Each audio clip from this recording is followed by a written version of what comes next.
Hey guys, welcome to part 3 of my educational videos. Now this is going to be a great video based on two topics, one being calories and how much of a calorie deficit we should be in, and the great debate of carbohydrates and sugar versus calories. So the first thing we're going to talk about is how many calories we should be down if we are going to be in a fat burning state. Your body requires 7,000 calories a week to burn exactly 1 kilogram of body fat. That means we need to be down 1,000 calories a day. How do we know how many calories that is for us as an individual? Well, the first thing you need to do is calculate how many calories your body burns in a 24-hour period, and therefore you can eat 1,000 calories less of that to be in a deficit. So you simply go online and have a look at what your basal metabolic rate is. That's how many calories your body burns per day at rest. Once you calculate that, you can simply add the amount of calories you burn in your workout. That will give you your total calories burnt in a 24-hour period. Once you've worked that out, you simply eat 1,000 calories less.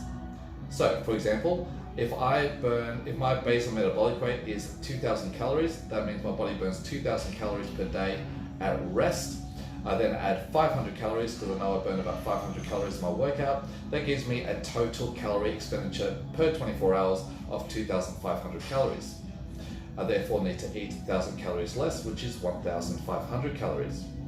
By eating 1,000 calories less, my body will get that excess calories from my stored fat. So that simply means that you'll burn 7,000 calories in a week. You'll be a 7,000 calorie deficit, which equals exactly 1 kilogram of body fat. Now let's have a chat about carbohydrates. The other train of thought is to simply remove the sugars and carbohydrates from your diet. If I remove the sugars and carbohydrates from my diet, I give my body no choice but to burn fat. It's really quite that simple. And this simple plan works really well for people getting down to around about the 12-15% body fat mark, and from there you really have to start calculating calories and fine-tuning your diet. Calories just aren't calories. You get 4 grams, let me start again. 1 gram of carbohydrates and 1 gram of protein both give you 4 calories each. So the energy intake is the same. So this is where people think you just need to focus on calculating calories. But what we've noticed is by having a low carbohydrate diet and a high protein diet, you are losing weight. So how does that work since you get the energy the same from proteins and carbohydrates? Well, it's quite interesting.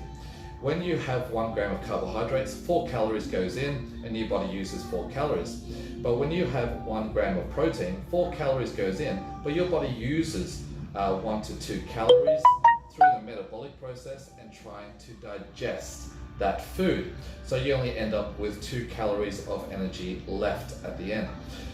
So therefore you end up being in a more of a calorie deficit having the high protein diet. So this is the basic rundown. So basically what you want to be doing is removing the sugars and carbohydrates from your diet, forcing your body to burn fat. Whilst you are doing that, you'll get your body fat percentage down to about 15%, assuming all your hormones are healthy. And once you get down to about then, you can start calculating calories and start fine-tuning things and making sure that your body's on track, losing weight and still being healthy.